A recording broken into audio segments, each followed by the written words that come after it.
en même temps, le Moyen-Âge, il a bien abrité la construction de monarchies qui peu à peu s'étatisent. En quoi est-ce que ce processus-là, il est différent de la construction des nations? Il y a plusieurs choses quand on derrière cette expression de généalogie mythique des nations. Je pense déjà, il faut bien voir que l'enracinement, il est historiographique. C'est-à-dire que ces questionnements, tout ce dont on a parlé depuis tout à l'heure, ils ont du sens pour définir globalement une histoire partagée, à l'échelle, on va dire, de la chrétienté latine, donc de l'Europe de l'Ouest actuelle, parce que justement, ce sont des questionnements qui ne sont pas liés à l'historiographie nationale. Et là, il y a vraiment une nécessité, un enjeu pour nous. Quand on parle de Saint-Empire romain germanique, pour eux, c'est pas du tout pareil que la proto-nation française.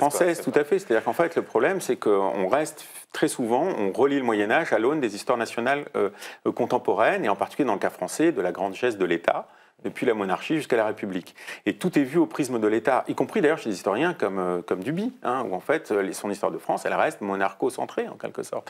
Donc il y a déjà il y a déjà effectivement une première mythologie en quelque sorte à combattre, me semble-t-il, vraiment. Il faut élargir pour comprendre le Moyen-Âge dans sa totalité, et la forme monarchique n'est qu'une forme parmi d'autres.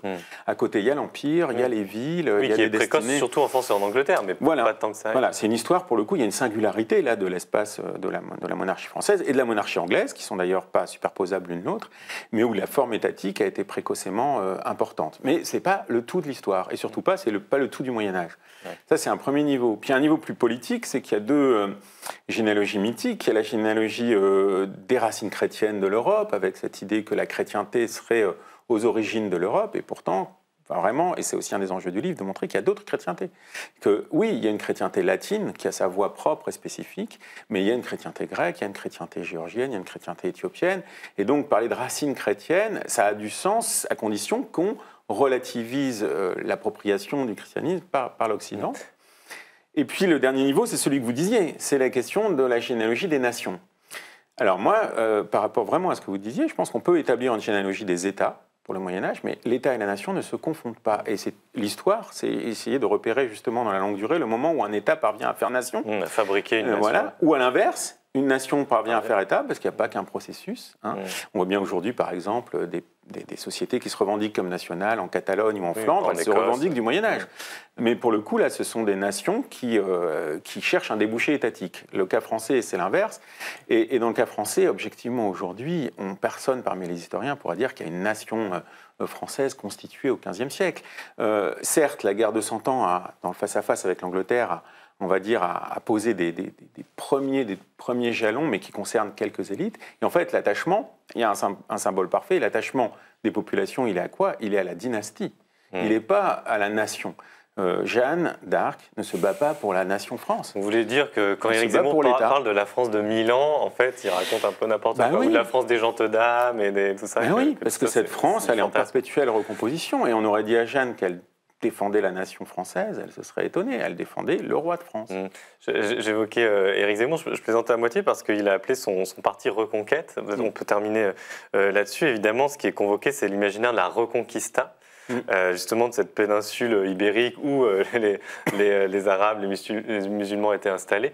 Est-ce que vous pouvez nous dire un peu, nous éclairer peut-être, là je parle du regard de l'historien, sur ce terme même de Reconquista qui en fait est très chargé. Complètement. C'est un terme du 19e siècle qui n'existait pas avant. Les médiévaux eux-mêmes qui vivaient une partie de ces phénomènes ne le voyaient pas comme tel. Donc c'est clairement une vision du 19e siècle et très ibérique, national-catholique. Enfin, je veux dire, c'est l'idéologie du national-catholicisme espagnol au XIXe siècle, dont Franco a constitué l'aboutissement. Donc on est vraiment dans quelque chose qui est très...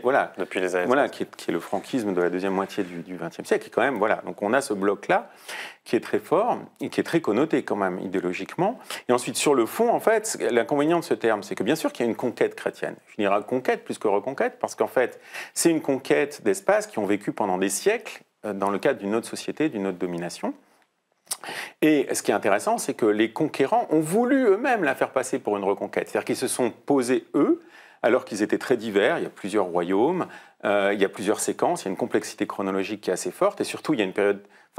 la guerre est toujours en interaction avec des séquences de paix, des échanges commerciaux, des transferts culturels. C'est-à-dire qu'on n'est pas dans une logique bloc contre bloc, civilisation contre civilisation.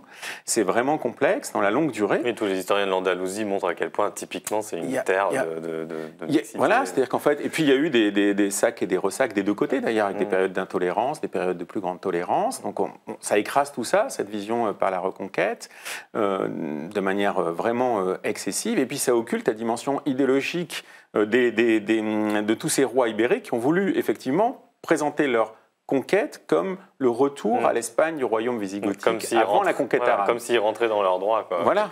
Mais ça, c'est une entreprise de légitimation considérable et réussie d'ailleurs, puisque dans la longue durée, on a perçu ça comme une reconquête chrétienne. Mais en fait, c'est une nouvelle conquête chrétienne, parce que c'est la société chrétienne qu'impose, que mettent en place ces souverains, est complètement différente, bien sûr, de la société visigothique qui précédait la conquête arabe. Ouais. Donc oui, c'est un terme très chargé, mais très contemporain en fait, plus que médiéval.